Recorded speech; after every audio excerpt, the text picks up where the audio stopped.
বর্তমানটাই আসল কথা, কাল বলে কিছু নেই। আমি জানি যে আপনাদের মধ্যে খুব কম সংখ্যক মানুষই এটা বিশ্বাস করেন। আসলে পৃথিবীর মাত্র 1% মানুষ এই কথাটাকে মেনে চলেন। এই 1%-এর মধ্যে আছেন ইলন মাস্ক, পৃথিবীর সবথেকে ধনী ব্যক্তি। তিনি বিশ্বাস করেন যে আগামী কাল বলে কিছু নেই। জীবনে বড় কিছু করতে হলে আমাদের আজ থেকেই শুরু করতে হবে। আর সেই বিশ্বাসের সঙ্গে কাজ করেই ইলন মাস্ক বর্তমানে এই জায়গায় পৌঁছেছেন। তিনি পৃথিবীর অন্যতম বড় বড় কোম্পানি যেমন SpaceX, Tesla, open AI, the boring company এবং সোলার সিটির মতো কোম্পানিগুলো একটা নতুন ভিশনের সঙ্গে এগিয়ে নিয়ে যাচ্ছেন। ইলন মাস্ক আজ সফলতার শীর্ষে কেন আছেন জানেন? তার ভালো অভ্যাস এবং তার কাজের প্রতি ডেডিকেশনের কারণে। তিনি নিজেকে এমনভাবে ট্রেনিং দিয়েছেন যে তিনি সবকিছু সহজভাবে হ্যান্ডেল করতে পারেন। বন্ধুরা, আজকের এই ভিডিওতে আমি আপনাদের ইলন মাস্কের এমন 3টে অভ্যাসের সম্পর্কে জানাবো যেটা আপনাদের মধ্যে থাকলে আপনিও একদিন ঠিক সফল হবেন।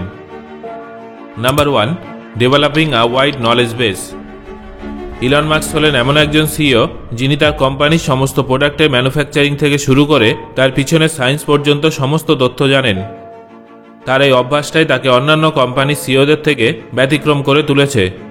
এই কারণেই তিনি খুব সহজেই তার কোম্পানির সমস্ত সমস্যার সমাধান বের করে ফেলতে পারেন। এই অভ্যাসটাই তাকে দ্রুত এবং সঠিক সিদ্ধান্ত নিতে অনেকটাই সাহায্য করে। Number 2, embrace the failures. তার কাছে একটা ইন্টারভিউতে জিজ্ঞাসা করা হয়েছিল যে তিনি কিভাবে একটা ইলেকট্রিক গাড়ি বানাবেন এবং এই ফিল্ডে সফল হবেন। আসলে তখনও পর্যন্ত কেউ এই ফিল্ডে সফল হতে পারেনি। ইলন মাস্ক সরাসরি সংক্ষেপে জানিয়েছিলেন যে তিনি জানেন না যে টেসলা সফল হবে কিনা। তিনি এটা ভেবে এগিয়েছিলেন যে তিনি ব্যর্থ হবেন। আসলে তিনি শুধুমাত্র চেষ্টা করতে চেয়েছিলেন। তার বক্তব্য অনুযায়ী, if something's important enough you should try even if the probable outcome is failure. আর এই অভ্যাসটাই তাকে হাই অ্যাচিভারে পরিণত করেছে। তিনি ব্যর্থতাকে ভয় পান না, ব্যর্থতাকে এড়িয়ে যান না, তিনি ব্যর্থতাকে আপন করে নেন। তার এই স্বভাবটাই তাকে সকলের থেকে ভিন্ন করে তুলেছে। অনেকেই ব্যর্থতার কথা ভেবে চুপ করে থাকে। আপনি যদি একবার ব্যর্থতাকে মেনে নিতে শুরু করেন তাহলে আপনি বুঝতে পারবেন যে ব্যর্থতা সফলতার বিপরীতে নয়, বরং সফলতার একটা অংশ হলো ব্যর্থতা। ইলন মাস্ক এটা ভালোভাবে জানেন যে যতক্ষণ না তিনি ব্যর্থ হবেন ততক্ষণ তিনি সফলতার স্বাদ গ্রহণ করতে পারবেন না। আপনি যদি আগে থেকে জানেন যে আপনি ব্যর্থ হবেন তাহলে আপনি সেই ব্যর্থতার সঙ্গে ভালোভাবে নিজেকে মানিয়ে নিতে পারবেন।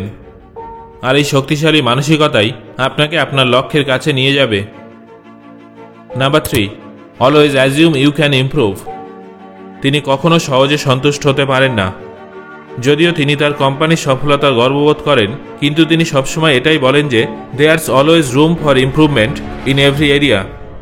গ্রোথ মাইন্ডসেট সম্পন্ন মানুষেরা সবকিছু শিখতে পারেন, কোনো কিছু ভেঙে গেলে জুড়তে পারেন, কোনো সমস্যা হলে তার সমাধান বের করতে পারেন। তারা সবসময় জ্ঞান আহরণ করতে থাকেন, শিখতে থাকেন, কারণ তারা কখনো নিজের কাজে সন্তুষ্ট হন না।